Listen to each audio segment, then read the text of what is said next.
Alhamdulillah wa kafa wassalatu wassalamu ala asyrafil anbiya wal mursalin Sayyidina Muhammadin wa ala alihi wa ashabihi ajma'in. Subhanaka la ilma lana illa ma 'allamtana innaka antal alimul hakim. Rabbi shrah li sadri wa yassir li amri wahlul 'uqdatam min lisani yafqahu qawli, amma ba'du. Yang kita sama-sama muliakan Al-Mukarram Al-Ustaz Muhammad Ridwan, jamaah umrah yang dirahmati Allah Subhanahu wa taala. Alhamdulillah wa syukurillah, pada siang hari ini kita bisa berkumpul di tempat ini, yaitu dalam rangka manasikul umrah. Salawat serta salam tak lupa kita aturkan kepada junjungan kita Nabi besar Muhammad sallallahu alaihi wasallam. Bapak-bapak ibu yang dirahmati Allah SWT, insya Allah besok pagi kita akan berangkat menuju ke bandara. Jadi di sini ada dua grup, ada yang landing Madinah dan ada juga yang landing di Makkah Al-Mukarramah. Jadi berbeda nanti di mana tempat untuk melaksanakan miqat, berniat melaksanakan ibadah umrah. Jadi yang landing Madinah nanti untuk mengambil miqat untuk berniat melaksanakan ibadah umrah itu yaitu di Bir Ali. Kalau yang landing di Jeddah nanti akan mengambil miqat yaitu di Yalamlam. Di Yalamlam itu di atas pesawat, nanti akan diberitahukan sama pramugarinya bahwa kita akan memasuki yaitu Yalamlam. Mengenai masalah miqat ada dua pendapat. Ada yang mengatakan di Yalamlam itu yang lebih kuat pendapatnya. Itu berdasarkan daripada hadis baginda Rasulullah sallallahu alaihi wasallam. Pendapat yang kedua, menurut pendapat MUI Indonesia, boleh mengambil miqat berniat untuk melaksanakan ibadah umrah yaitu di Jeddah, di Bandara King Abdul Aziz. Tapi kalau kita di NRA mengambil miqat untuk melaksanakan niat umrah itu yaitu di Yalamlam. Oleh karena itu nanti jamaah yang landing di Jeddah, tolong jangan sampai pakaian ihramnya ditaruh di koper bagasi. Jadi ditenteng. Jadi ditenteng pakai kantong plastik atau tas yang diberikan oleh NRA untuk dibawa, nanti akan dipakai pakaian ihramnya itu di pesawat. Kalau dipakai dari rumah atau dari bandara, khawatirnya nanti untuk bapak-bapak ketika masuk ke toilet di pesawat, nanti bapak-bapak nggak tahu terkena dengan percikan najis. Nah, kalau udah terkena dengan percikan najis, jadi bahayanya ketika bapak-bapak melaksanakan sholat, sholatnya tidak sah. Ketika bapak-bapak melaksanakan tawaf, tawafnya tidak sah. Karena tidak boleh tawaf itu kalau kita dalam keadaan membawa najis.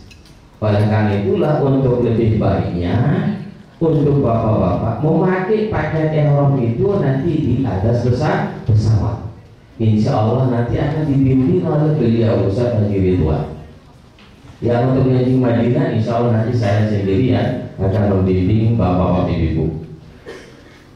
Untuk koper kecil bapak-bapak ibu itu nanti akan dibagasi, diserahkan di bandara. Oleh karena itulah untuk pakaian ihram itu jangan ditaruh di koper yang kecil, ditenteng aja untuk pakaian ihramnya. Karena dulu bulan yang lalu pernah ada jamaah dia lupa ihramnya, yang satu ditaruh di koper yang kecil, yang satu ditenteng dia. Berarti mau pakai setengah ihram nggak bisa. Mau pakai yang bawahan, yang atas ya nggak dipakai. Mau pakai yang di atas di bawah apa mau dipakai? Nah, udah saya suruh dia beringatnya nanti di Jeddah. Yang saya khawatirkan ketika saya bimbing untuk berniat di atas pesawat, nanti akan dibimbing sama Ustaz Muhammad Ridwan. Ketika saya bimbing, dia berniat ikut melapaskannya. Berarti kalau dia ikut melapaskannya, dia kena dengan dam. Harus dia bayar dam karena dia memakai pakaian yang terlarang. Maka itu yang dikhawatirkan. Oleh karena itulah jangan sampai lupa untuk bapak-bapak, untuk pakaian ihramnya itu tolong dibawa, jangan ditaruh di koper. Di koper yang kecil punya besar, karena koper yang kecil itu nanti akan dibagasi. Semua koper kecil akan dibagasi di bandara. Oleh karena itu nanti ditenteng ya, supaya untuk memudahkan bapak-bapak untuk memakai pakaian ihramnya. Nah, jadi Bapak Ibu, sebelum saya akan menyampaikan tentang intinya manasik umrah ini, saya terlebih dahulu akan menyampaikan adabul musafiri bil haji wal umrah. Etikanya orang musafir ketika melaksanakan ibadah umrah. Apa adab adabnya orang musafir ketika melaksanakan ibadah umrah? Itu yang dituntut oleh baginda Rasulullah SAW. Para sahabat ketika melaksanakan ibadah umrah maupun ibadah haji, dia menjaga melaksanakan yang namanya adabul musafir bil haji umrah. Nah, oleh karena itulah sebelum kita berangkat menuju ke bandara, insya Allah kalau yang landing Jeddah mungkin lebih duluan berangkat menuju ke bandara. Jadi nanti di bandara itu sudah ada di bandara jam 8 yang landing Jeddah. Kalau yang ada di Madinah berangkat jam 2 ya. Ya, jadi jam 2. Jadi sebelum zuhur sudah ada di bandara. Ya, 4 jam sebelum keberangkatan jamaah seluruhnya yang landing Jeddah maupun Madinah sudah ada di bandara. Nah, oleh karena itu, jadi kita sebelum zuhur berangkat, berarti kita akan melaksanakan sholat zuhur di mana kalau Ibu? Di bandara, jangan di pesawat, di jamak nanti. Di jamak di bandara. Karena kalau kita melaksanakan sholat di pesawat itu perbedaan persepsi para ulama itu berbeda pendapatnya. Ada yang mengatakan wajib diulangi, ada yang mengatakan tidak wajib diulangi. Nah, kalau kita melaksanakan di bandara itu tidak ada perbedaan pendapat. Oleh karena itulah yang kita ambil itu nanti yaitu kita melaksanakan sholat di bandara. Kalau tidak masuk waktu, kita sholat jamak takdim, zuhur 2 rakaat, asar 2 rakaat, maghrib isya nanti kita akan kerjakan di mana? Di Madinah atau di Makkah. Maghrib isyanya. Mudah-mudahan bapak-bapak yang landing Jeddah bisa melaksanakan sholat berjamaah di Makkah, di Masjidil Haram. Jadi adabnya ketika melaksanakan ibadah haji dan ibadah umroh, yang pertama adalah an-niyatul ikhlas. Bapak-bapak ibu niatkan ikhlas lillahi ta'ala. Kita berangkat umroh ini karena Allah SWT, semata-mata karena Allah SWT, bukan karena si A, si B, si C. Lillahi ta'ala kita berangkat untuk melaksanakan ibadah umroh. Karena apabila kita melaksanakan ibadah apapun, kalau tanpa dengan ikhlas lillahi ta'ala, la tuqbal, tidak diterima oleh Allah SWT. Tidak yang kita khawatirkan. Begitu Bapak Ibu mendaftarkan diri sebagai calon jamaah umroh, tanamkan niatnya ikhlas lillahi ta'ala. Semata-mata kita menjalankan perintah Allah SWT. Karena umroh itu hukumnya adalah apa? Wajib. Haji hukumnya wajib, umroh juga hukumnya wajib. Sekali dalam seumur hukumnya wajib. Umroh sekali hukumnya wajib, haji juga hukumnya sekali wajib. Mana dalilnya? Dalilnya di dalam Al-Quran. Wa atimul hajjah wal umrata lillah. Dan sempurnakanlah oleh kamu sekalian akan haji dan ibadah umrah. itu menjadi dalil tentang wajibnya melaksanakan ibadah haji maupun ibadah umroh, apalagi dalam kondisi selesai kalau kita mengambil nafas awal. Tapi kalau kita ngambil nafas tani sampai tanggal 13 Zulhijjah, terus kita diam di tenda. Tendanya AC-nya lumayan banyak, tapi tidak kuat menahan daripada panasnya terik matahari. Kemarin itu luar biasa panasnya, tahun kemarin ini ya kita melaksanakan ibadah haji sampai banyak jamaah haji yang meninggal dunia. Karena apa? Faktornya karena usia ada yang tidak bisa tahan panas dan terlalu jauh tendanya, berbeda dengan haji palas. Ya, dari segi harga juga jauh sekali perbedaannya.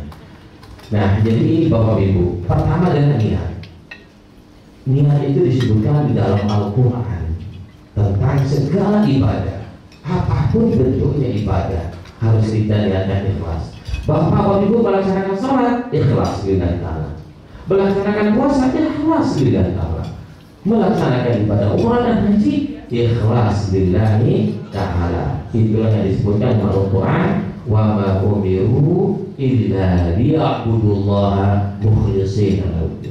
Jadi tiadalah aku perintahkan kepada kamu sekalian untuk melaksanakan ibadah kepada Allah SWT dalam keadaan ikhlas semata-mata lillahi ta'ala. Di dalam hadis disebutkan innamal a'malu binniyat. Segala perbuatan itu disertai dengan niat. Apapun perbuatan kita, kita makan niatkan untuk kuat ibadah, mendapatkan pahala.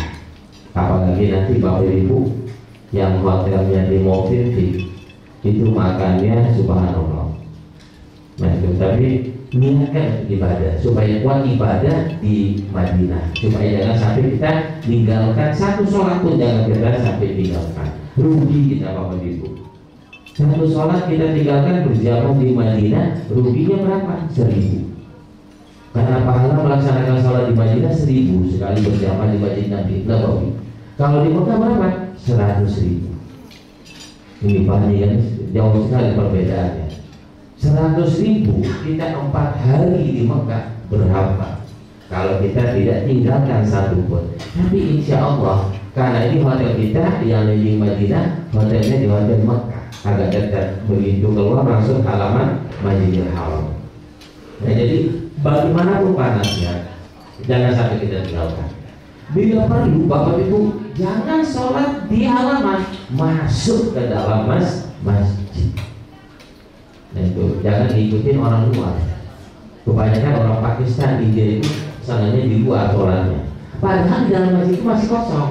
Tetapi Bapak Ibu kalau mau masuk ke dalam Masjidil Haram maupun Masjid Nabawi harus setengah jam atau 1 jam sebelum azan sudah keluar kita dari hotel, supaya kita bisa masuk ke dalam masjid untuk mendapatkan fadilah keutamaan melaksanakan sholat. Yang kedua yaitu pertama adalah niat, yang kedua adalah istighfar lil walidain, meminta keridhaan kepada kedua orang tua. Jadi yang berangkat nggak ikut orang tuanya, minta ridhonya kedua orang tua kita, minta maaf kepada kedua orang tua kita. Jangan sampai kita remehkan, karena ini pernah terjadi pada zaman Rasulullah SAW ketika melaksanakan haji. Pada waktu nyampe di Miqat, melaksanakan niat haji, semua para sahabat itu melafazkan niat, berniat untuk melaksanakan ibadah haji. Setelah berniat, disunahkan membaca apa? Talbiyah. Apa talbiyah itu? Labbaik Allahumma labbaik, labbaik la syarika laka labbaik, innal hamda wal ni'mata laka wal mulk la syarika. Setelah semuanya melafazkan kalimat talbiyah itu, satu orang sahabat yang tidak bisa melafazkan kalimat itu, dia berusaha untuk melafazkan kalimat itu tapi tidak bisa. Mau baca nggak bisa keluar suara, mau baca nggak bisa keluar. Lalu para sahabat bertanya, memanggil Rasulullah. Lalu Rasulullah nanyakan apakah masih hidup kedua orang tuanya. Sahabat itu menjawab, tinggal ibunya aja ya Rasulullah. Lalu Rasulullah SAW memanggil ibunya. Setelah datang ibunya, ditanya oleh Rasulullah, apakah anakmu ini sering membantah, sering tidak pernah menjalankan perintahmu, atau dia tidak taat kepadamu, tidak berbakti kepadamu? Jawabannya apa? Tidak ya Rasulullah, cuma hanya dia ringan kesalahannya, tidak minta keridhaan. Gitu. Dia tidak minta keridhaan ya Rasulullah. Lalu apa kata Rasulullah SAW? Maafkan anakmu. Apa jawaban ibunya? Ya Rasulullah, saya akan maafkan karena engkau yang memerintahkan aku ya Rasulullah. Lalu begitu dia melafazkan saya maafkan, langsung dia bisa melafazkan kalimat thayyibah. Dia bilang labbaik Allahumma labbaik. Setelah itu baru disuruh meminta ridho kepada orang tuanya, meminta maaf kepada kedua orang tuanya. Kalau sekarang mudah sekali. Kalau kita minta maaf kepada kedua orang tua, kalau orang tua kita di luar daerah, tinggal kita video call, tinggal kita telepon. Jangan sampai kita tidak meminta maaf kepada kedua orang tua, karena keridhaan kedua orang tua itu, ridhonya orang tua, maka akan diridho oleh Allah Subhanahu wa Ta'ala. Tapi kalau orang tua tidak ridho, Allah tidak akan ridho kepada kita. Karena kita menjadi orang yang sukses disebabkan karena orang tua kita, bukan karena kemampuan kita, bukan karena kecerdasan kita, bukan karena kepintaran kita. Kita jadi seperti sekarang ini disebabkan karena kedua orang tua kita, karena doanya kedua orang tua kita. Lalu kita melupakan kedua orang tua kita. Karena ini sering banyak yang terjadi. Kadang-kadang istri tidak hormat, tidak berbakti kepada orang tua. Suami kadang-kadang tidak berbakti kepada orang tua. Nah itu disebabkan apa? Karena istri dan karena suami. Ini juga tidak boleh. Bahkan kalau salah satunya tidak berbakti kepada kedua orang tuanya, disebabkan karena suami takut sama istri, atau istri takut sama suami, dia tidak berbakti kepada kedua orang tuanya, maka amal ibadahnya tidak diterima oleh Allah SWT. Doanya tidak diterima oleh Allah SWT, bahkan dilaknat oleh Allah Subhanahu wa Ta'ala. Ini yang disebutkan dalam hadis yang sahih, man faddala zawjatahu ala walidayhi fa'alaihi la'natullah lam tuqbal minhu sarfun wal 'adl. Jadi barang siapa yang tidak berbakti kepada kedua orang tuanya karena dia takut sama istrinya atau karena dia takut sama suaminya, maka dia akan dilaknat oleh Allah SWT dan tidak diterima ibadahnya, tidak diterima doanya oleh Allah SWT. Percuma kita hidup Bapak Ibu kalau amal kita tidak terima, doa kita tidak terima oleh Allah SWT. Karena itulah hadis ini ada hubungannya dengan hadis yang lain, ridallah fi ridal walidaini wa suhbullah fi suhbil walidaini. Jadi keridhaan Allah itu tergantung keridhaan kedua orang tua kita, dan murkanya Allah kepada kita itu tergantung murkanya kedua orang tua kepada kita.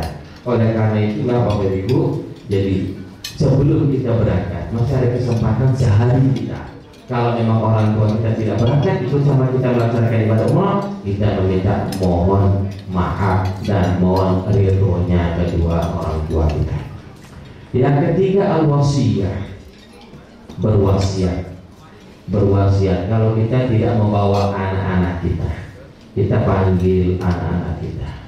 Apa wasiat yang paling utama yang dianjurkan oleh baginda Rasulullah SAW?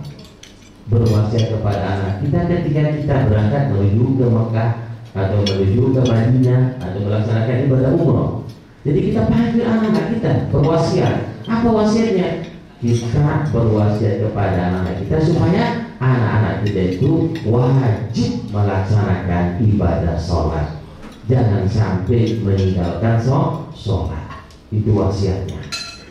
Karena supaya kita tidak berdosa. Orang tua supaya tidak berdosa. Kalau sudah memerintahkan kepada anaknya untuk melaksanakan ibadah sholat, lalu anak kita tidak melaksanakan sholat, sudah terlepas tanggung jawab kita di hadapan Allah Subhanahu wa Ta'ala. Karena kita sudah berwasiat kepada anak kita. Berbeda Bapak Ibu ketika kita masih berada di rumah bersama anak-anak kita. Anak-anak kita takut untuk tidak melaksanakan sholat. Karena apa?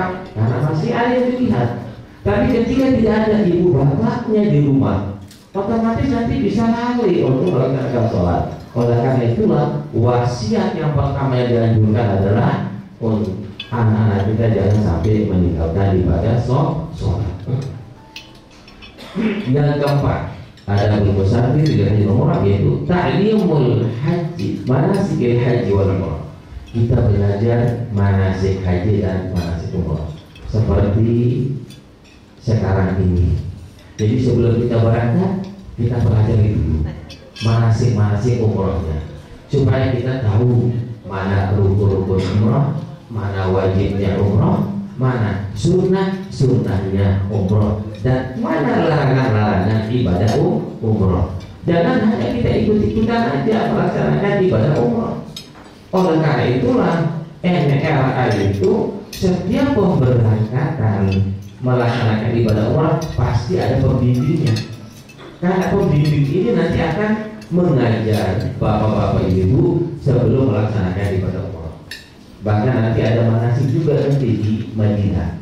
Ada manasik yang kedua, nanti akan menjelaskan tentang bagaimana perjalanan kita menuju ke Makkah untuk melaksanakan ibadah umrah. Tujuannya apa? Supaya ibadah umrah kita ini sempurna dan menjadi ibadah umrah kita makbul, diterima oleh Allah SWT, dan menjadi ibadah umrah yang mabrur. Nah, mabrur itu artinya apa? Artinya ibadah umrah yang diterima oleh Allah SWT dan melaksanakan semua, yaitu rukun-rukunnya, wajibnya, sunnahnya. Dan kalau itu semuanya sudah dikerjakan, diamalkan, insya Allah akan menjadi ibadah umrah yang mabrur. Ini semua jamaah menginginkan, yaitu diberikan gelar mabrur oleh Allah SWT. Karena apa? Disebutkan dalam hadis al-hajjul mabrur wal umratul mabrur laisa lahu jazaa'un ilal jannah. Haji mabrur dan umrah yang mabrur tiada balasannya kecuali hanya surganya Allah Subhanahu wa Ta'ala.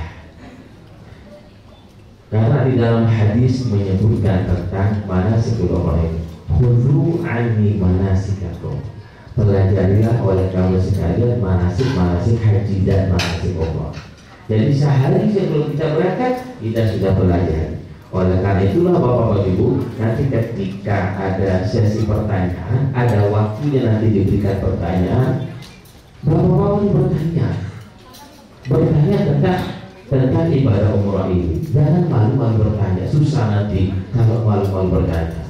Nah, kalau memang malu bertanya di sini, nanti bisa lewat WA bertanya langsung. Misalnya yang lain kita bertanya sama Ustaz Muhammad Ridwan, yang di Madinah nanti bertanya kepada saya. Kalau malu bertanya di sini.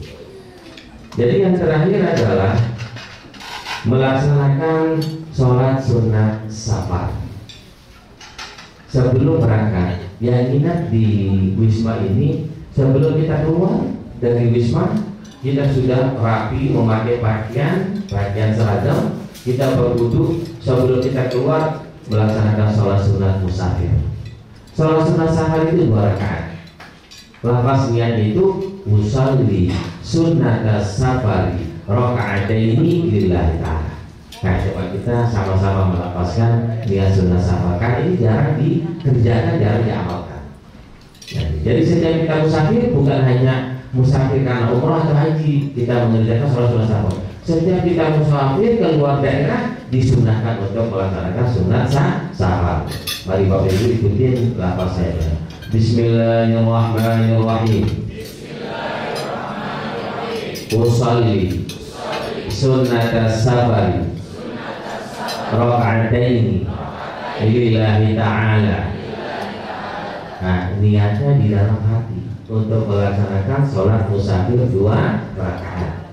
Terus langsung takbir. Bacaannya itu seperti biasa sholat-sholat yang lainnya. Al-Fatihah dengan surat apa? Al-Kafirun. Bapak Ibu ada hafal nggak surat Al-Kafirun? Hafal ya? Hafal, betul hafal ya. Itu ada jamaah saya dulu dari Lombok. Nah, ketika dia pulang langsung disuruh jadi imam karena belum mantap hafalannya kuliah Al-Kafirun, tidak bisa selesai. Bahkan kembali terus.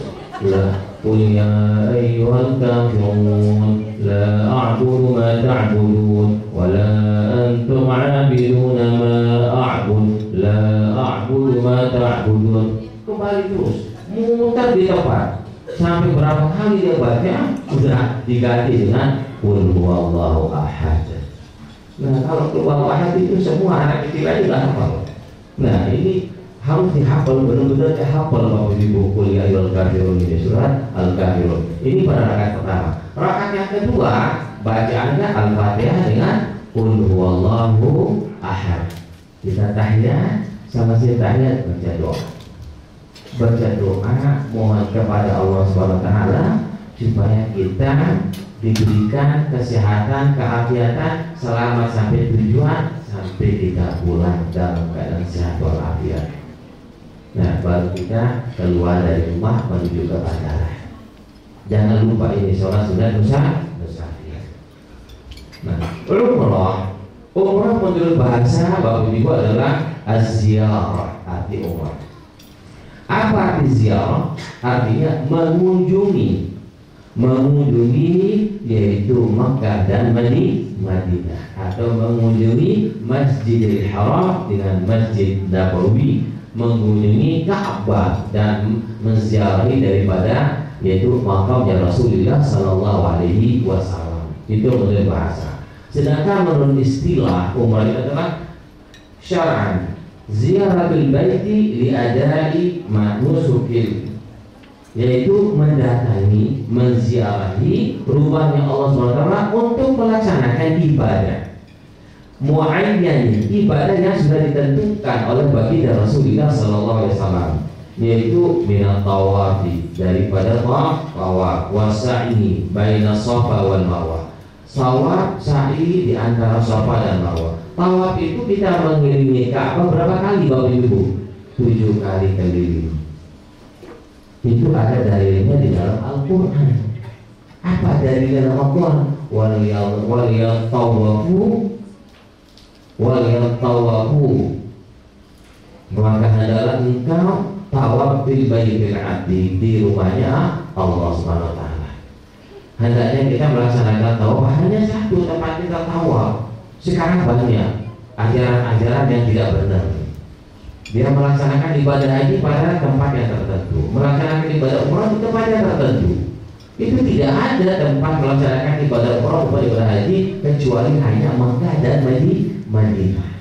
Tidak benar kalau ada pendapat yang mengatakan melaksanakan ibadah haji dan umrah ada khusus tempatnya selain daripada Makkah dan Madinah. Rukun umrah yang pertama Bapak Ibu yaitu niat. Di mana kita melaksanakannya? Kalau yang ada di Jeddah, yaitu di Yalamlam, mendekati daripada Mekah. Kira-kira dari Yalamlam itu sampai ke Jeddah itu sekitar 2 jam setengah. 2 jam setengah sampai kita ke Jeddah. Nah, jadi bapak-bapak memakai pakaian ihram sebelum setengah jam nyampe Yalamlam sudah siap pakaian ihramnya. Jadi bajunya dibuka, celana semua dibuka, karena sampingnya ada yang memakai celana. Karena kebiasaan kita memakai celana, ya. Jadi kadang-kadang kelupaan ketika kita tawaf baru tak kelihatan kok memakai celana. Berarti hukumnya ya kena dengan sanksi damnya, ada damnya itu, ada sanksinya. Karena termasuk melanggar larangan ihram. Jadi ingat bapak-bapak semua dibuka, jangan sampai hanya yang kita pakai 2 nilai bagian ihramnya. Nanti insya Allah kita praktekkan dalam memakai pakaian ihram. Jadi memakai pakaian ihram sebelum kita berniat, karena bapak-bapak, ibu-ibu berada di atas pesawat susah untuk berwudu. Jangan berwudu di pesawat. Jadi nggak usah berwudu. Bagaimana hukumnya? Boleh nggak tanpa berwudu kita berniat melaksanakan ibadah umrah? Boleh. Cuma sunnahnya, afdolnya itu kita dalam keadaan berwudu. Tapi karena kondisi dan situasinya tidak memungkinkan, masa satu pesawat mau berwudu di pesawat? Tidak mungkin. Kita sholat pun disuruh menggunakan tayamum. Berarti yang kita ada tujuan sholat zuhur di pesawat ya. Ya, jadi sholat zuhurnya di pesawat yang landing jika. Nah, jadi di pesawat sholat zuhur jamak takdim. Ingatkan Bapak dan Ibu, tayamumnya nanti di pesawat. Tayamum di pesawat. Ingatkan, niatnya melafazkan niat tayamum itu yaitu nawaitu tayammuma listibahatil salati fardhan lillahi ta'ala.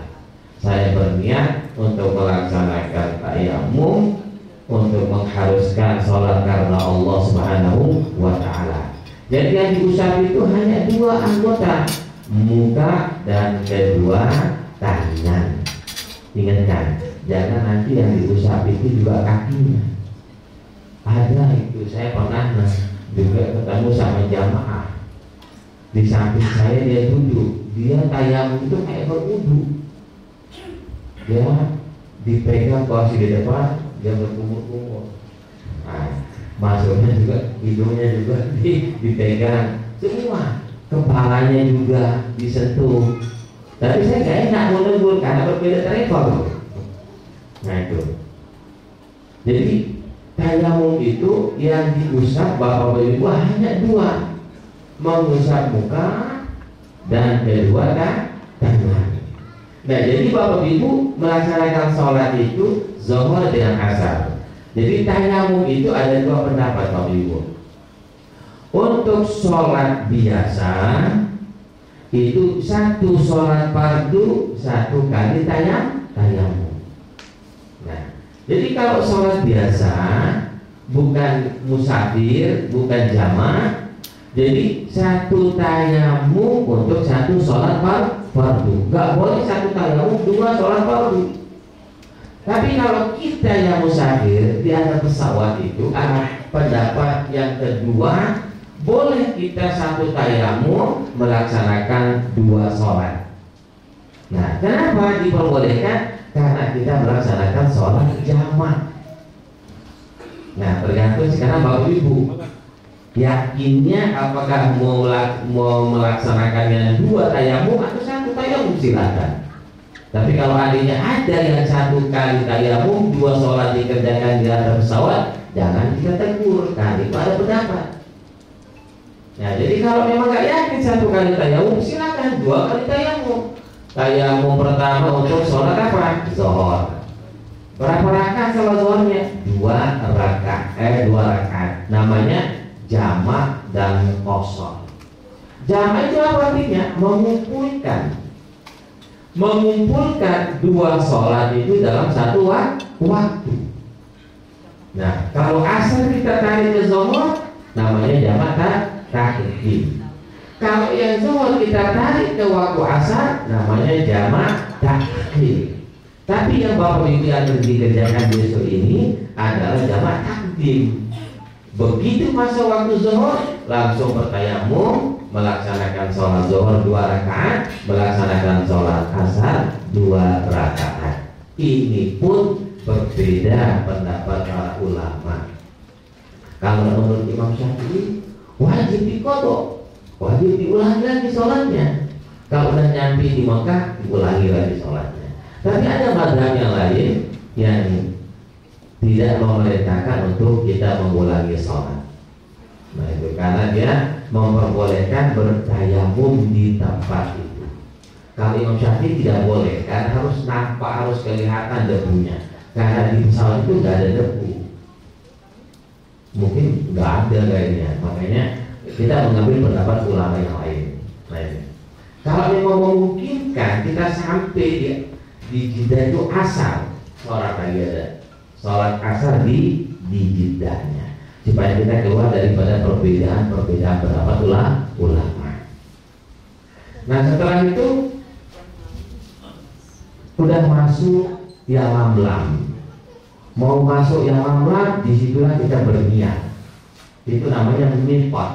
Miqat apa namanya? Miqat makani, tempat orang melaksanakan niat ketika melaksanakan ibadah umrah dan ibadah haji. Miqat makani namanya. Kalau kita berangkat dari Indonesia menuju ke Jeddah, di Yalamlam, karena kita mau langsung umrah. Jadi bapak-bapak ibu berniatnya nanti akan dituntun oleh Ustaz Haji Ridwan yang landing Jeddah.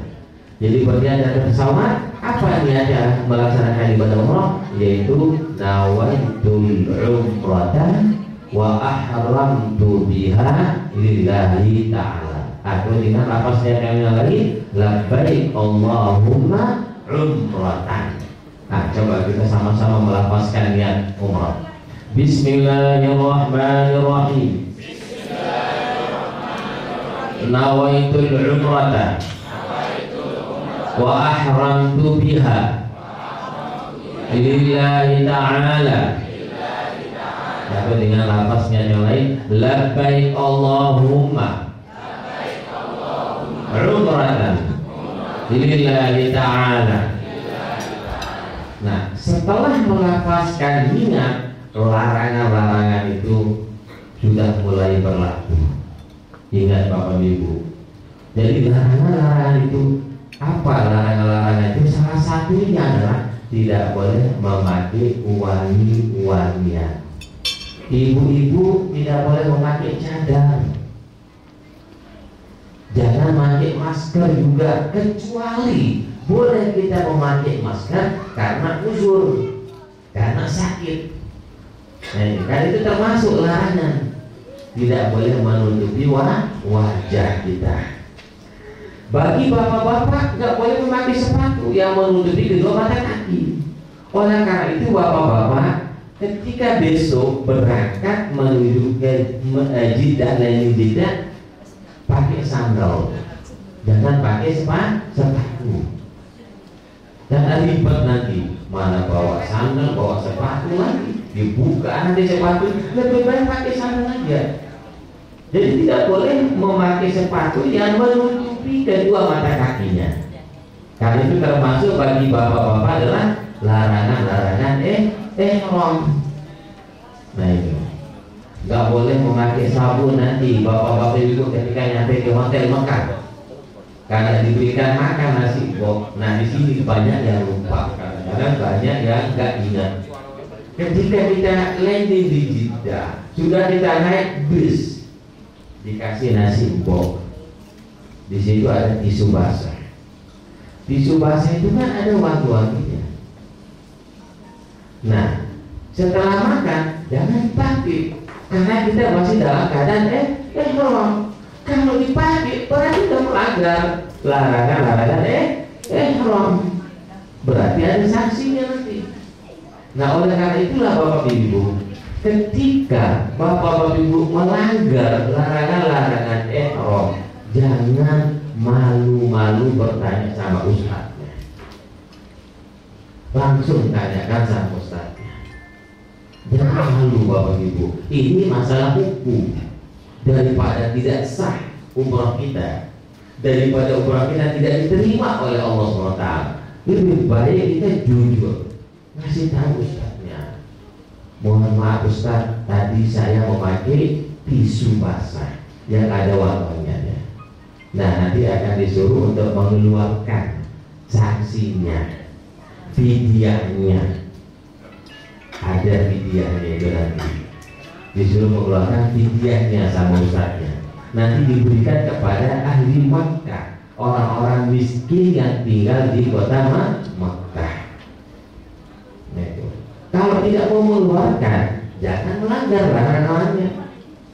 Pun juga sekarang kita mampu, kita banyak duit, nggak boleh juga kita sengaja untuk melanggar larangan umrah itu. Mau larangan haji, kita beranggapan bahwa saya mampu untuk membayar fidyahnya maupun damnya, seberapapun saya bayar. berarti kita istihza'an lil hukmi, berarti kita menghina hukum, meremehkan hukum Allah Subhanahu wa taala. Jadi ketika melafazkan niat, disitulah berlaku larangan-larangan ihram. Nah itu. Begitu selesai melafazkan niat, maka disunahkan bagi jamaah umrah maupun jamaah ibadah haji itu untuk membaca talbiyah, yaitu bacaannya labbaik Allahumma labbaik labbaik la syarika laka labbaik innal hamda wan ni'mata laka wal mulk la syarika lak. Sama-sama melafazkan talbiyah, sama-sama. Labbaik Allahumma labbaik labbaik la syarika laka labbaik innal hamda wan ni'mata laka wal mulk la syarika lak. Labbaik Allahumma labbaik labbaik la syarika laka labbaik innal hamda wan ni'mata laka wal mulk la syarika lak. Labbaik Allahumma labbaik labbaik la syarika laka labbaik innal hamda wan ni'mata laka wal mulk la syarika lak. Allahumma salli ala sayyidina Muhammadin wa ala ali sayyidina Muhammadin. Allahumma inna nas'aluka ridhaka wal jannah wa na'udzu bika min sakhatika wan nar. Jangan lupa mendoakan kedua orang tua kita ketika melaksanakan ibadah umrah, karena ketika kita melaksanakan ibadah umrah itu doa diijabah oleh Allah Subhanahu wa taala. Doanya bagaimana? Doa untuk kedua orang tua kita biasa yang kita baca, Rabbighfirli wa liwalidayya warhamhuma kama rabbayani shaghira. Banyak doa itu ketika kita melaksanakan ibadah umrah, banyak baca doa itu. Karena ketika seorang sahabat melaksanakan ibadah haji sedang wukuf di Arafah, karena kita sedang wukuf di Arafah itu adalah ijabah doa. Diijabah doa. Lalu seorang sahabat bertanya kepada Rasulullah SAW, ya Rasulullah, kata seorang sahabat, doa apa yang saya baca ketika wukuf di padang Arafah? Yaitu doakan kedua orang tuamu. Setelah itu doa apa ya Rasulullah? Doakan untuk anak-anakmu menjadi anak yang soleh, menjadi anak yang solehah, yang menjadi anak yang hafizul Quran. Setelah itu ya Rasulullah apa? Doakan untuk keluarga-keluarga. Yang pertama kita diperintahkan untuk doa kedua orang tua kita dengan doa yang biasa kita baca, itu Rabbighfirli wa liwalidayya warhamhuma kama rabbayani shaghira. Rabbighfirli wa liwalidayya warhamhuma kama rabbayani shaghira. Rabbighfirli wa liwalidayya warhamhuma kama rabbayani shaghira. Setelah ihram, berniat ihram, dan yang ketiga rukun umrahnya adalah tawaf. Tawaf itu apa artinya? Yaitu mengelilingi Ka'bah 7 kali. Mulai dari mana? Dari Hajar Aswad. Kita mulai dari Hajar Aswad. Gak boleh mulai berniat dari rukun Yamani. Jadi niat kita itu sudah masuk di niat ibadah umrah. Jadi sunnah hukumnya kita berniat tadi. Kalau tidak berniat, bagaimana hukum tawaf kita? Sah hukum tawaf kita, sekalipun kita tidak berniat tawaf. Karena niat tawaf itu sudah masuk di niat ibadah umrah. Nah, menurut Imam Syafi'i hukumnya sunnah kita berniat. Apa niat tawafnya itu? Melafazkan niat tawaf yaitu nawaitu tawafah sab'ata asywatin lillahi ta'ala. saya berniat tawaf 7 kali keliling karena Allah SWT.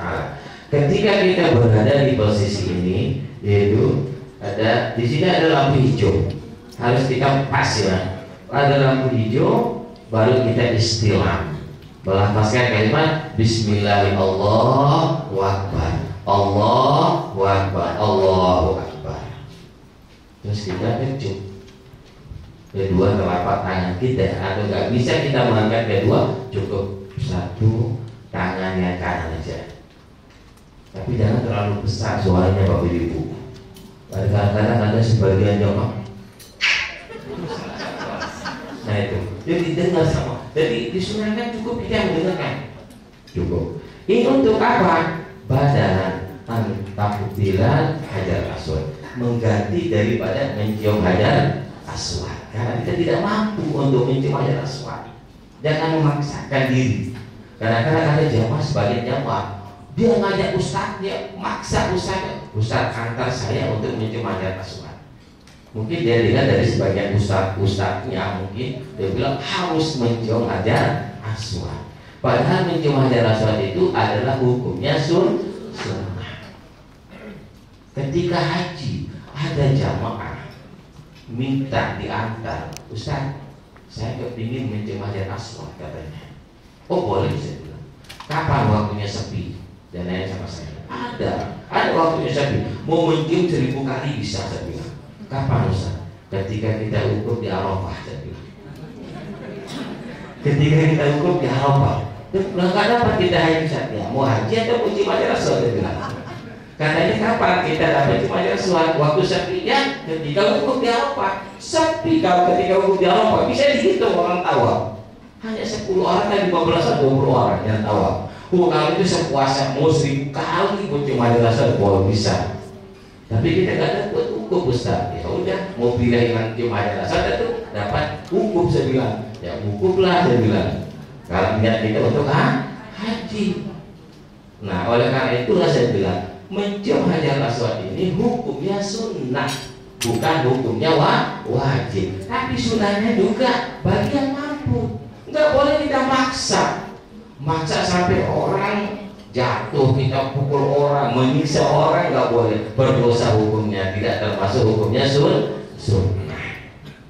Oleh karena itulah kalau kita mau mencium hajar aswad itu lihat waktu. Kalau memang kosong silakan. Jangan sampai maksa diri. Mulai kita dari sini ya. Sudah kita istilah. Ingat, nanti ustaznya kan di depan dia membimbing Bapak Ibu. Oh bismillah, Allahu Akbar. Yang belakang juga istilah di belakang. Jangan ngikutin. Nanti kalau udah sampai di garis hajar aswad baru istilah. Jadi kebanyakan jamaah kadang-kadang ikutnya di belakang, padahal belum sampai. Nah nanti kalau udah sampai baru membaca bismillahirrahmanirrahim, Allahu Akbar, Allahu Akbar. Kalau ustadznya itu wajar karena sudah sampai di pas posisi hajar aswad. Nah setelah itu jalan menuju ke rukun yang kedua. Ini namanya rukun hajar aswad. Rukun yang kedua namanya rukun apa? Rukun apa? Yang mana di sini? Rukun apa namanya yang kedua? Hijr Ismail yang ini. Rukun Iraqi. Yang di sini namanya rukun Iraqi. Terus setelah kita melewati ini ada tembok di sini namanya Hajar Hijr Ismail. Nah kalau di sini, insya Allah sekarang teratur dia. Jadi kalau bapak-bapak ibu ingin melaksanakan sholat di Hijr Ismail, waktunya nggak terlalu rame, yaitu pagi jam 8. Jam 8 insya Allah dapat enggak?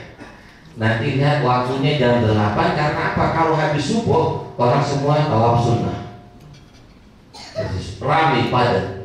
Nah kalau jam 8 atau jam setengah 9 yang tawaf sunnah itu pada pulang untuk sarapan.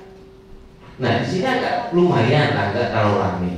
Dan insya Allah kalau sekarang mau melaksanakan sholat di Hijr Ismail itu pakai antrian, kita enak, nggak rebutan. Pakai antrian, ngantri. Nah, nanti dari sini nanti kita masuk. Nah, kalau memang mampu untuk melaksanakan sholat di Hijr Ismail itu lebih baik. Karena apa? Kita tidak mungkin bisa sholat di dalam Ka'bah. Saya Ustaz ini juga pusat-pusat yang lain nggak bisa sholat di dalam Ka'bah, kecuali kalau jadi presiden baru bisa. Nah itu karena diprioritaskan, diberikan dari raja. Kalau yang lain nggak bisa. Nah, jadi kalau kita nggak bisa sholat di dalam Ka'bah, ketika istrinya Rasulullah SAW bertanya kepada Rasulullah SAW, ya Rasulullah, saya kepingin melaksanakan sholat di dalam Ka'bah. Apa kata Rasulullah SAW? Udah sholatlah di Hijr Ismail, termasuk kita melaksanakan sholat di dalam Ka'bah. Nah itu kelebihannya.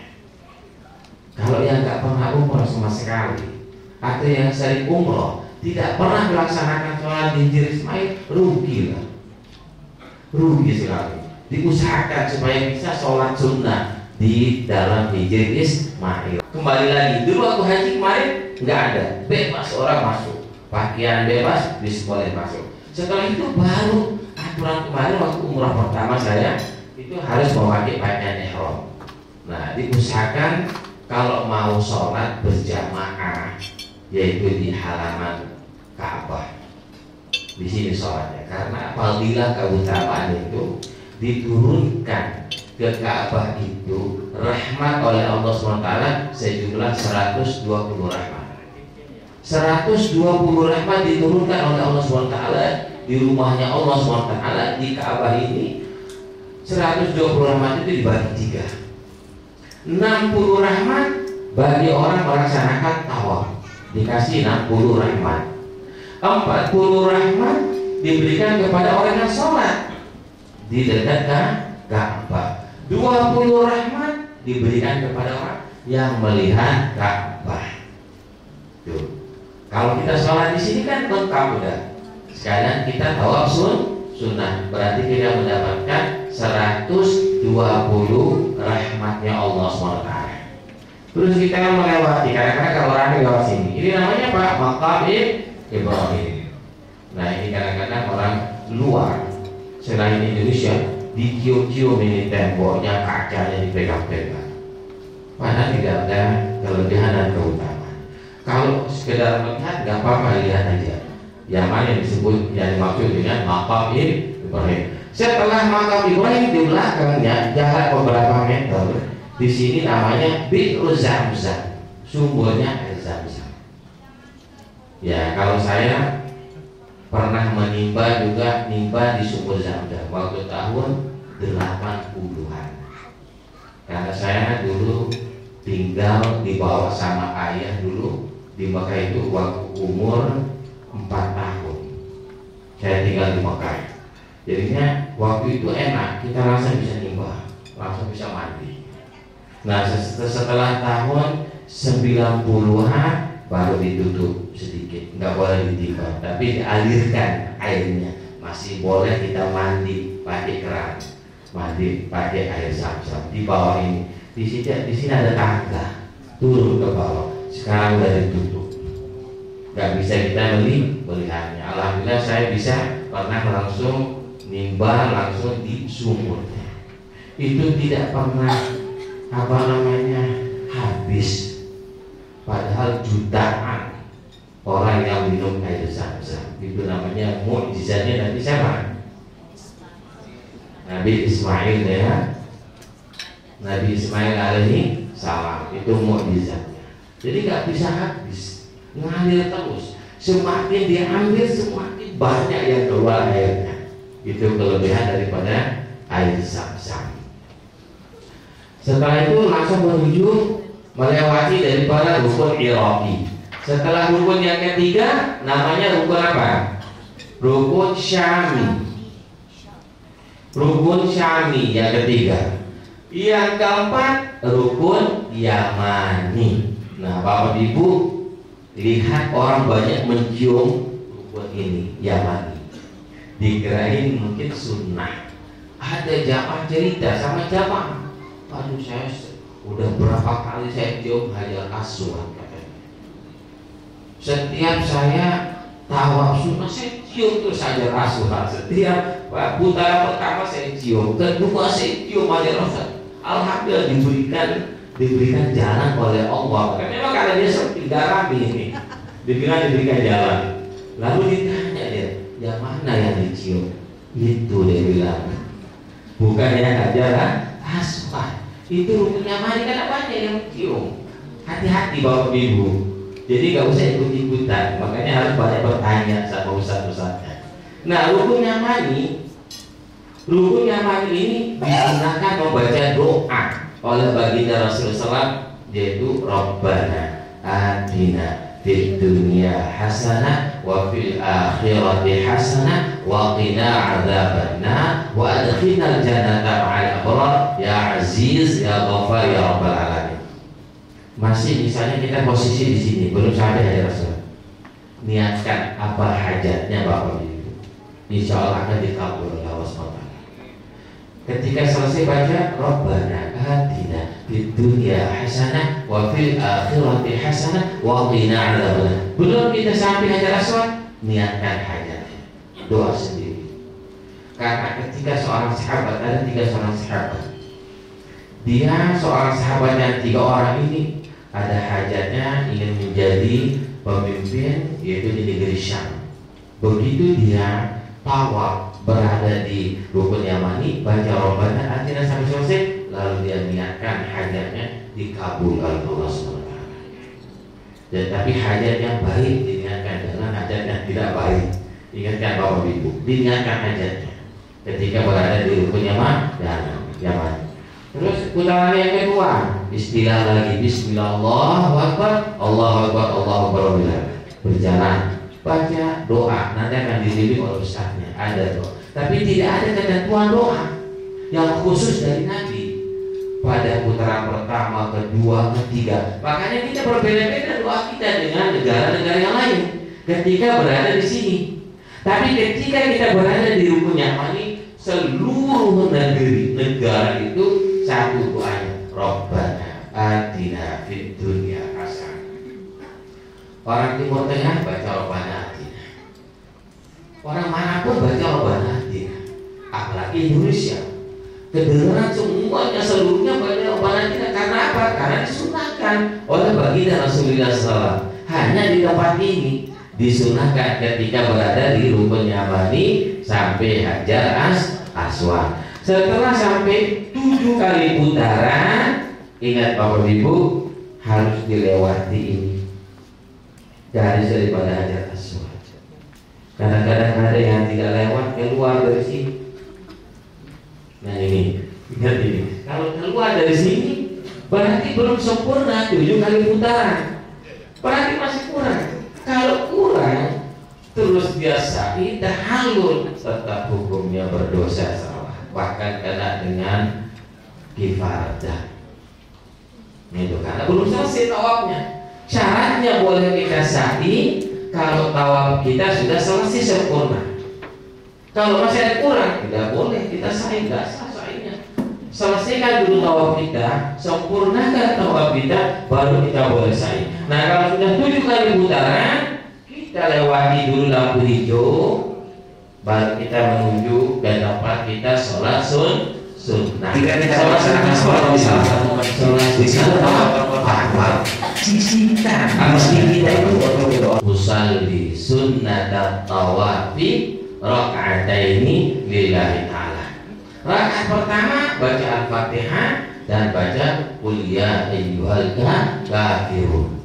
Terus rakaat kedua baca Al-Fatihah dan membaca Qul huwallahu ahad. Selesai tahiyat, assalamualaikum warahmatullahi wabarakatuh, berdoa mohon kepada Allah supaya diberikan kesehatan, keafiatan oleh Allah SWT dan diberikan rezeki, ditambah rezekinya oleh Allah SWT.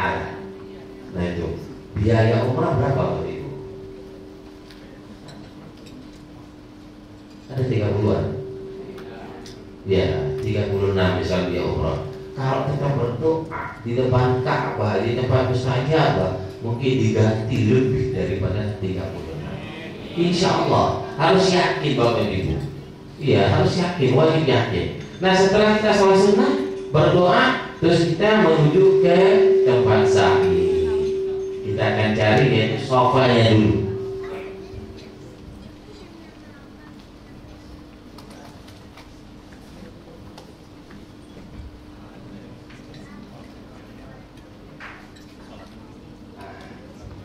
Tempat sa'i kita mulai dari mana? Dari sofa. Disebutkan dalam Quran, inna sofa wal marwata min sya'airillah faman hajjal baita aw i'tamara fala junaha alaihi ay yatawafa bihima wa man tatawwa'a khairan fa innallaha syakirun alim. Ini bukit sofa. Kalau sekarang enak Bapak Ibu, naik ke bukit sofa kita nggak khawatir, nggak takut jatuh.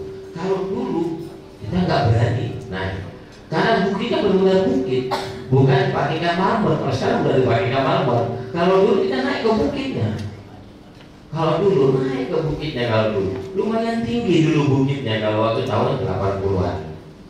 Nah, jadi kalau sekarang enak naik itu udah ada marmer. Naik di bukit sofa, kita menghadap ke Ka'bah dengan membaca doa, inna safa wal marwata min sya'airillah faman hajjal baita aw i'tamara fala junaha alaihi an yatawafa bihima wa man tatawwa khairan fa innallaha syakirun. Allahu akbar, Allahu akbar, Allahu akbar. Kita berjalan menuju ke mana? Ke Bukit Marwah. Di sini ada lampu hijau. Disunahkan bagi laki-laki dan motor berlari-lari kecil, bukan lari maraton. Ada lari maraton sampai sini ditabrak. Orang India paksa tabrak, makanya harus minggir-minggir ya. Jangan di tengah ya lari, agak ditabrak. Nah, ibu-ibu gak usah ikut. Kadang-kadang sebagian ibu semangat ikut dia lari. Kadang-kadang kakak sama suami takut ditinggal sama suami, ikut sama suaminya. Makruh, tidak disunahkan untuk ibu-ibu. Yang disunahkan untuk siapa? Bapak-bapak. Disunahkan lari untuk bapak-bapak. Dari lampu hijau pertama sampai kedua udah selesai jalan, baca doa. Kalau nggak hafal doanya, cukup membaca subhanallah walhamdulillah wala ilaha illallah wallahu akbar.